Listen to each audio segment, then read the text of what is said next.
চিংড়ি মাছ ভাজা হবে, তারপর সেটাকে ভুনা করা হবে। কার কার চিংড়ি মাছটা খুব পছন্দের? আমার তো খুবই পছন্দ। আমি এখনো এমন কাউকে দেখিনি যে কিনা চিংড়ি মাছ না খায়, যদিও আমার বাচ্চারা খায় না। বাট আমার হাজব্যান্ড, আমার পরিচিত সবারই দেখি এই মাছটা খুব পছন্দ।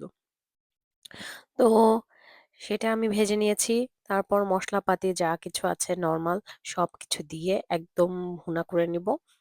এর মধ্যে আমি শুধু দিয়ে দিব এক্সট্রা ক্যাপসিকাম আর টমেটো, যেটা দিলে একটু কচকচা ভাব হয় এবং খুব ভাল লাগে। আপনারা কি এভাবে খান? মাঝে মাঝে আমি ইয়োগার্টও ইউজ করি, সেটা দিলেও কিন্তু খুব মজা হয়।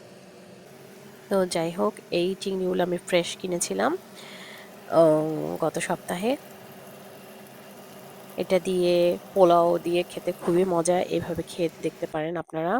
জানি যদিও এটা একদম নর্মাল খাবার, এটা সবাই খায়, তারপরেও আপনাদেরকে দেখালাম আমি যেভাবে রান্না করি।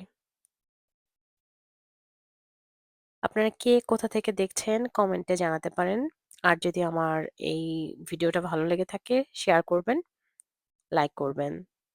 এই তো ডান, আমি ধনেপাতা আর একটু জিরা গুঁড়ো দিয়ে দিলাম।